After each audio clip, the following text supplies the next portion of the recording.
Okay, so have you ever, like, wanted something so badly? Oh, yeah, all the time. Yeah, like, you're just wishing and hoping it just magically appear, Yeah. but it never quite We're does. talking about manifestation, right?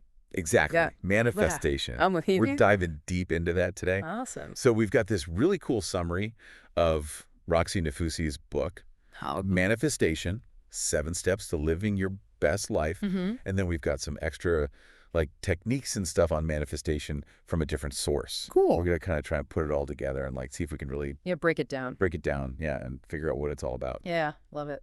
So how do we actually shift from just, like, wanting things to making them happen?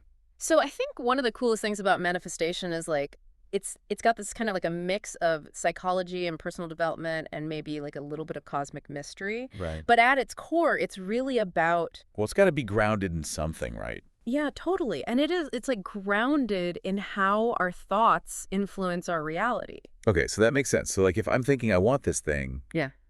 maybe I'm more likely to Yeah, you're putting it out there. put it out there. Yeah. You're putting it out All there. right, I can get behind that.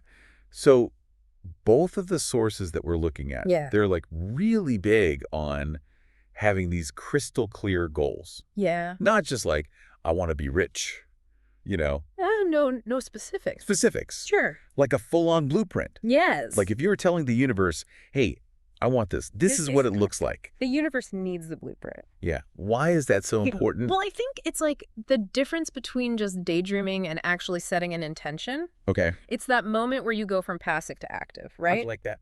Like, think about it, like you're an architect. Okay. You wouldn't just give like a builder a napkin sketch and be like, make me a house. Right. You got to give them detailed plans so they know what to build. Yeah, that makes a lot of sense. And it's the same thing with manifestation. You're giving your subconscious mind a clear picture of what to focus on. Okay, so then that kind of directs your actions in a way. Exactly. That's really It cool. sets you on the path. Yeah, it's like, okay, I'm Yeah. going to do the things that are actually going to get me there. Yeah. Okay, so if you knew it would work, what's the one thing that you would manifest right now? Oh gosh, that's a really good question. I think right now for me it would be With that one big thing. just like an abundance of creative energy, like a never-ending well of inspiration and ideas. Oh, that's really cool. Yeah, and I just feel like I could pour it into all these projects and make amazing things happen. So you'd never have that writer's block. Exactly. Never have that. Yeah, never hit that wall. I like it. What about you? Oh, gosh. Maybe like the ability to teleport.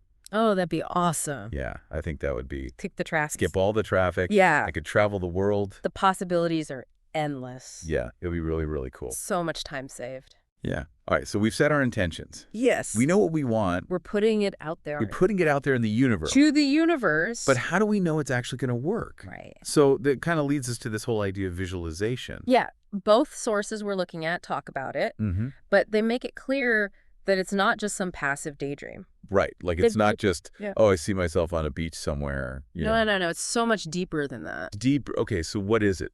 It's about really feeling the emotions. Okay. Like even picturing the challenges that you might face along the way. Oh, so like you're living it. Almost like you're living it. Yeah. In your mind. In your mind. Okay.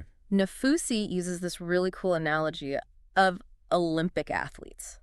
Okay. I like analogies. Me too. Yeah. They're so helpful. They visualize their entire race, like every hurdle, the roar of the crowd, Oh, wow. even the feeling of crossing the finish line. That's really powerful. It is real. That's priming their mind and body for success. Yeah, exactly. It's like a mental rehearsal. So even when they hit those hurdles, they're like, Ah. I've been here before. I know how to do this. Yeah, they've already overcome it in their mind. That's really cool. So it makes the real thing less daunting. Okay, so we're visualizing, we're feeling it, we're setting our intentions. Yes. What else is there? Well, we can't forget about mindset. Right.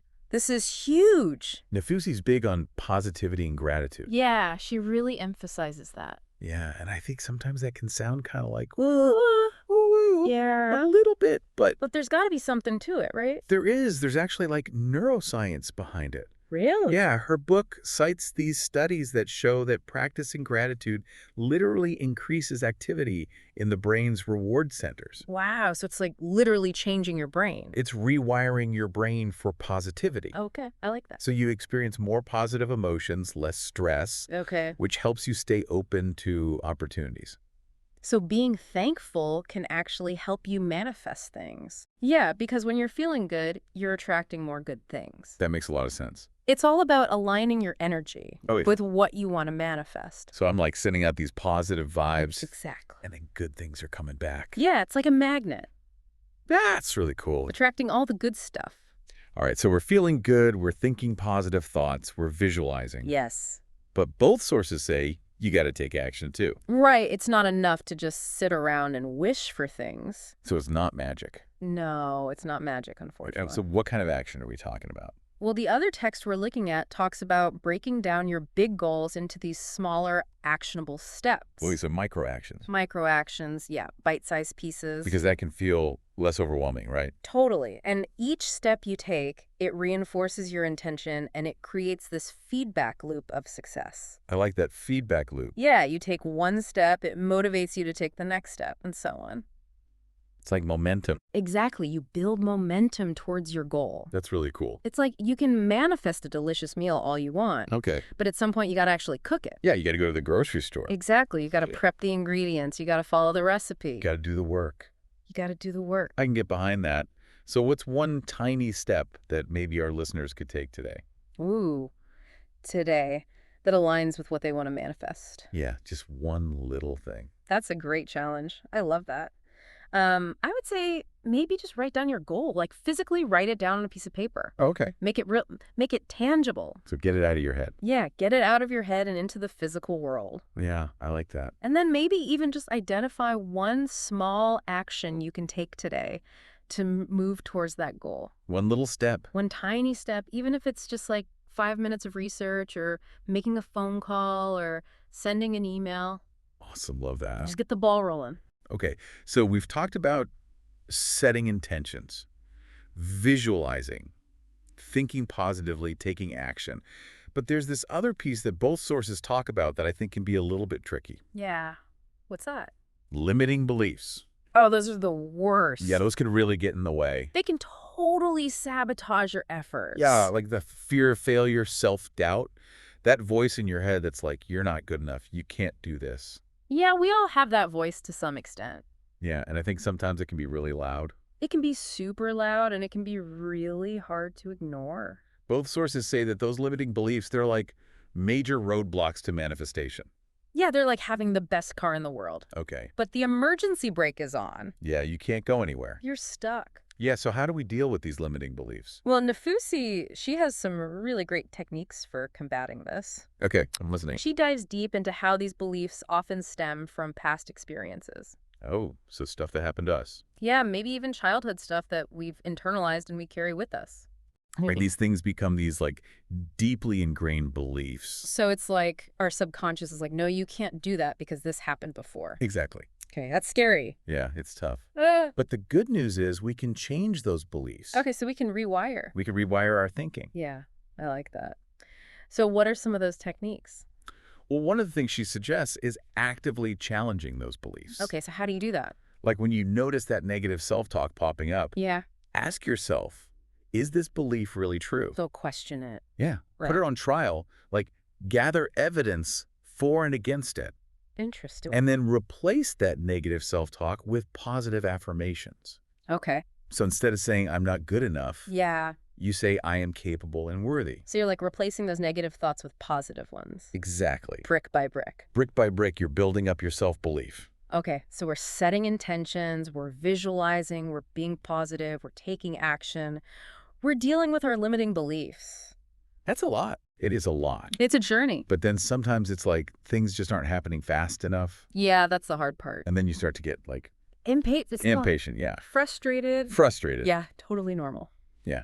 But both of our sources talk about trusting the process. Yes, trust is key. Okay. This is where this really interesting concept of expectancy versus neediness comes in. Okay, tell me more about that. So when you're in a state of neediness, Mm-hmm. you're clinging to the outcome. Okay. You're desperate for it to happen. Yeah. And that actually creates resistance.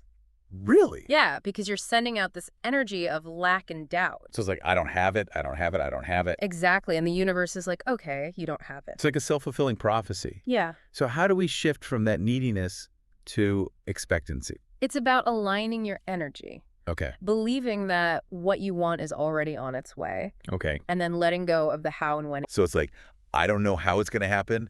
I don't know when it's going to happen, but I know it's coming. Exactly. You trust that the universe has your back. Okay. That's a nice feeling.